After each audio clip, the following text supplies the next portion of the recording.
we are here, we are ready to enter into a new week, 3 weeks to go to the end of the summer transfer window, and some updates for you, some stories for you, some things to say, because there is movement on the market, and I wanted to start with Barcelona, because it's an important moment for Barca.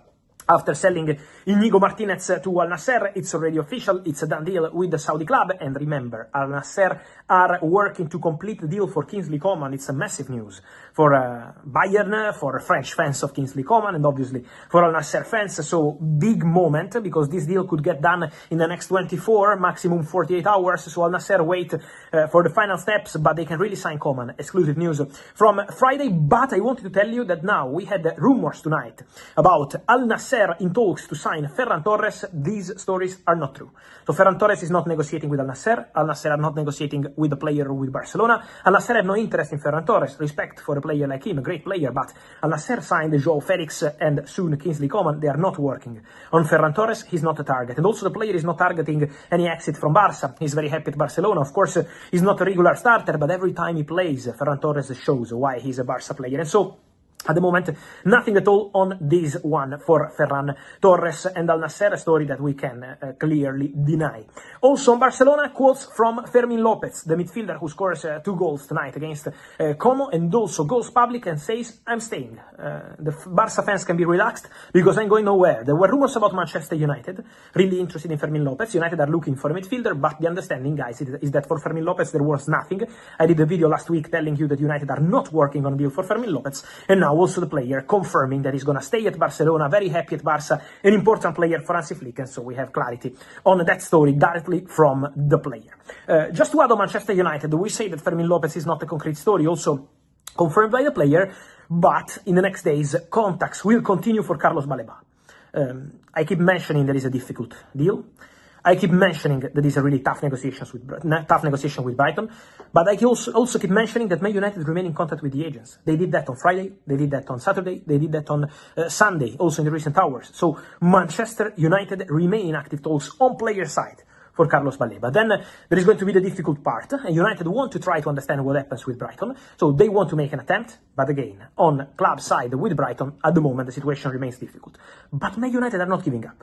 Man United over the weekend, and I think it was an important weekend to understand if Man United said, okay, we're going to leave it, we focus on different targets or not. Man United as of today remain in conversations with the agents of Baleba, still thinking about this possibility. And so midfielder and goalkeeper are 2 positions that we have to keep an eye on for Manchester United till the very end of this summer transfer window. Also for this story of Carlos Baleba. Very difficult for sure, unlikely for sure, complicated for sure, but Manchester United have the feeling that the player is open to the move, and so Manchester United want to try, see what happens with some contacts for Baleba. Then we will see if they will continue or move on to a different target. Important story, guys, and that's an exclusive one, because Tottenham are working on a deal to sign Savinho from Manchester City. Yes, the Brazilian, it would be a massive signing for Spurs, and we can tell you that this deal is really concrete. Spurs are working on a deal to sign Savinho, and they started concrete talks with all parties involved. So Tottenham working and advancing on a deal to sign Savinho. Savio, former Girona player, former Troyes player from Manchester City. The deal is possible, the player is open to the move, and so now keep an eye on this one, guys. Why I say we? Because on this news, we've been working together with my friend and my colleague Matteo Moretto, so we have also a small part in Spanish here for you about Savinho and Tottenham, and then back for all the rest of the news. Let's go with Matteo. La noticia muy importante de la noche es que el Tottenham va fuerte a por Savinho del Manchester City, el extremo derecho de 21 años brasileño que tiene un contrato hasta 2029 con el Manchester City. Es el primer objetivo, la primera opción para el Tottenham que quiere reforzarse en esa posición. Savinho está abierto a fichar, ya hay una primera toma de contactos entre las partes. El City no querría que Savinho salga, pero si viene una oferta muy gorda y muy alta, eso sí puede suceder. Así que vamos a ver cómo puede desarrollarse la negociación, pero el Tottenham va fuerte a por Savinho del Manchester City. And we are back here, guys, after this one. So, Savinho, Tottenham, really concrete. Let's see what's going to happen in the next days. But Spurs, after the injury of James Maddison, working on this deal for Savinho, and can be a really interesting story to follow very soon. And also, remember that Jack Grealish is in negotiations with Everton. Savinho now with Tottenham. Of course, if Manchester City will lose all these players, for them could be the case to return on the market and look for a winger. So let's see what's going to happen there. Also, to give you my feeling, I think this deal for something around the 70 millions could be a possibility.